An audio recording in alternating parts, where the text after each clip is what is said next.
Hey, Hardin County, we got another commissioners meeting. Thursday, we had it on, so it's August 8th. Today is Friday. I have lots of meetings to tell you about. I'm going to post a couple different videos so this one doesn't get too long, but check out those other videos. We got some kind of exciting things going on in Hardin County. The commissioners meeting, they must not have had much on the pending because I was just a few minutes late. I missed the pledge, and they were already through the meeting minutes and on their way. So I don't have any pending. And I looked in the book, there wasn't a whole lot. We had James Baker come from the HHWP CAC James Baker is part of the Kenton Area Transport Service. I'm going to take a picture of their flyer and try and put it in here in the video. Let's put it up there now.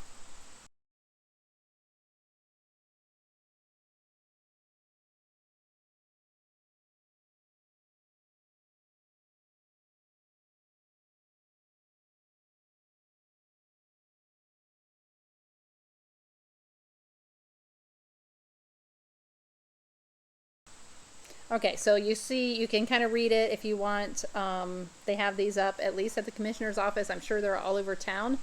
It's their public transportation here. And it was kind of interesting because I know that we've heard about this transportation for a long time. And in the longer video, they talked to him about how it's taken 5 years to just get all the paperwork and all the things in place to get to this point. The ironic thing is that today or Thursday they signed a resolution that makes this Kenton Area Transport, or CATS, I think they're going to change it from CATS, Kenton Area Transport, to HATS, which is Hardin County Area Transport, just so the name is expanded to all the area of Hardin County. Now this guy also, I think he also set up, or they have a similar setup over in Wyandotte County that is successful. Although he did say that they are busier in Hardin County their first couple weeks in than they were the first 2 months over in Wyandotte. And so people are getting the news and using the service. So it's great. So they signed the resolution to make them the Hardin County approved area transportation, which was going to give them the ability to do certain things, right, and to get vehicles. Well, they passed the House Bill 151, which now makes it more difficult for these people to get vehicles. And so he has, let's see, he has 5 accessible vehicles now. They wanted to get to 10, but now they're kind of in this limbo. So House Bill 155 is enacted, I think it has something to do with the dealers can't get the licenses to sell these vehicles to agencies like what James Baker has. So there's only 4 dealers in Ohio. They've got he says, there's like 2 in Toledo and maybe 1 in Columbus, I'm not sure. But there's only 4 in Ohio that will sell these types of vehicles. They're accessible vehicles, and then they can't get licenses to sell them. I don't know. We'll have to do some more digging if we need to into House Bill 155 to find out. So there's going to be a lull from when he's able to get vehicles. So then he was asking, because he knows Hardin Hills has 2 vehicles, but unfortunately they had already posted to the veterans that they were going to be able to get one of the new vehicles, the really expensive one. So veterans is kind of waiting to get that one.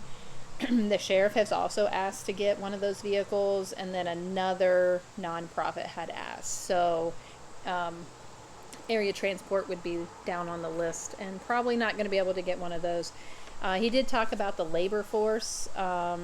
Getting drivers to drive is a big issue because a lot of people are not able to pass the background check. So multiple reasons why they're not passing, but he would like to hire more people, but they have strict regulations on who can do that. So other than that, they're moving forward with what they have, and it's going to be a great asset for our community. Brad Bailee did come up for a very short amount of time. They went into executive session for the Arthur Kohler Trust Fund. Now, this is something I'm not entirely, I'll have to go back, but the Arthur Kohler Trust Fund, when we were investigating Hardin Hills, comes up quite a bit in these past maybe year or so. And it's a trust fund that is for nursing homes, and kind of how, and I'm not sure if the pending litigation is because they've used funds wrongly, and then they are dealing with that. I know in the past they have moved, I'm not sure, see if this is the trust where they moved it from one bank into another bank so that they got more of the benefit or profits from the trust.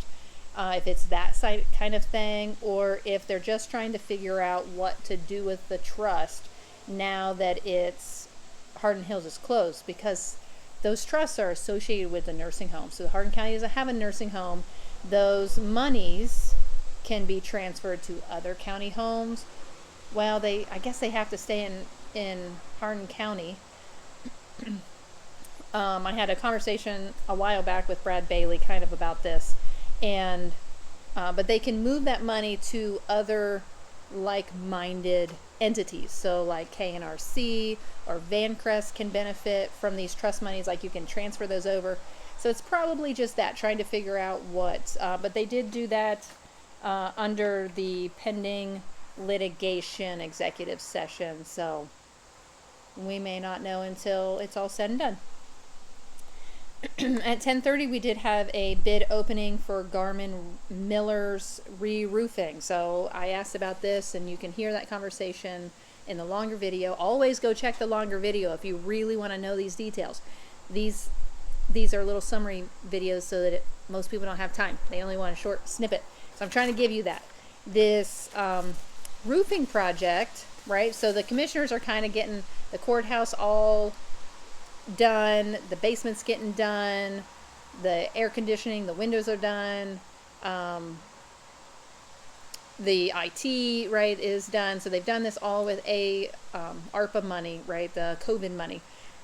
And so the last kind of thing is that they're going to work on putting in on new roof. So what that is, they're going to, instead of patching little pieces of it, they got a leak, and so they're going to redo the whole roof. And so that's going to come in at 175 to 209.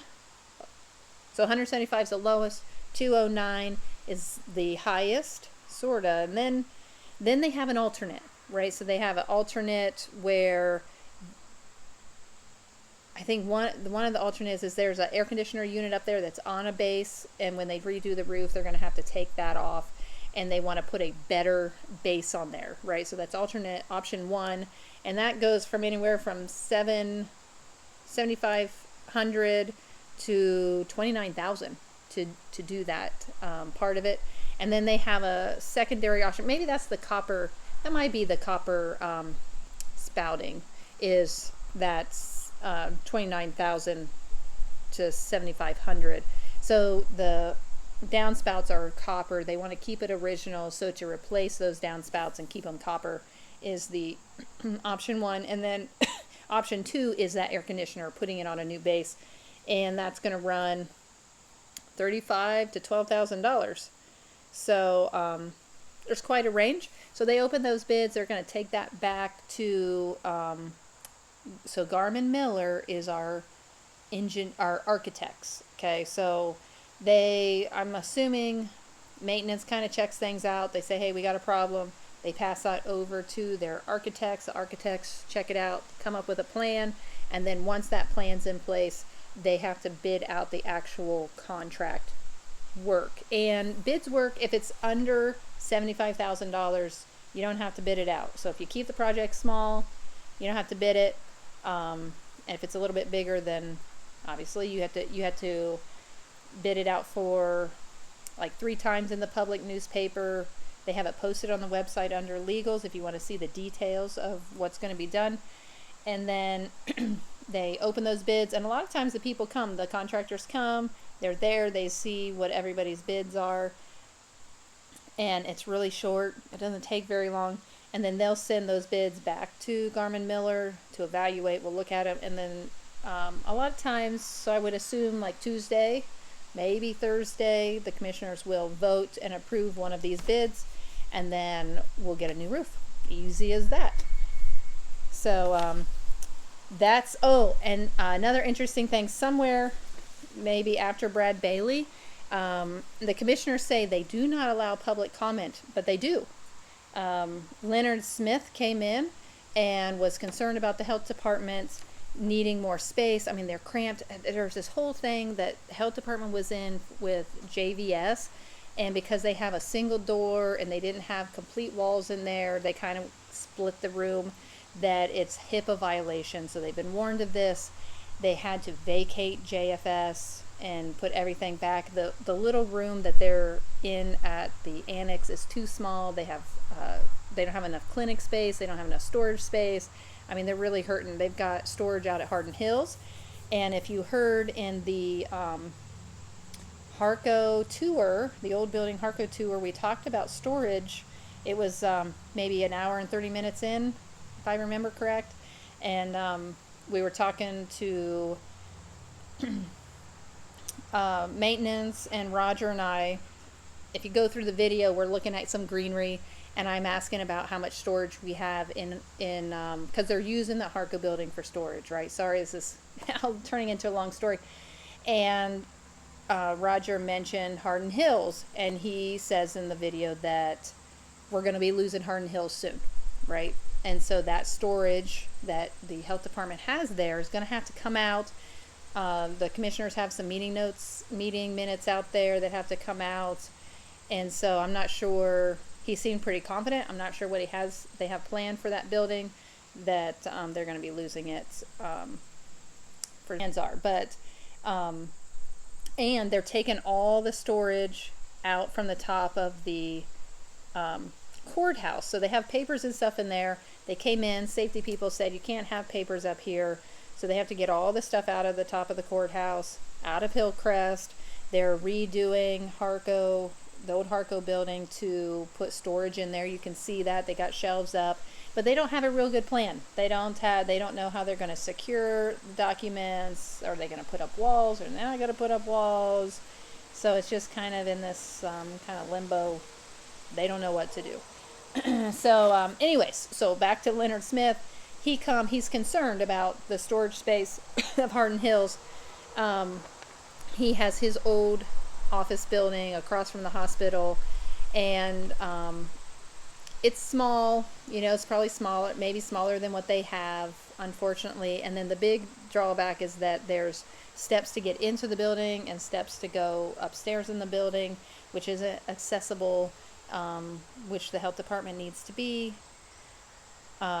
Although there are steps to go into the annex, so I don't know if they have maybe a back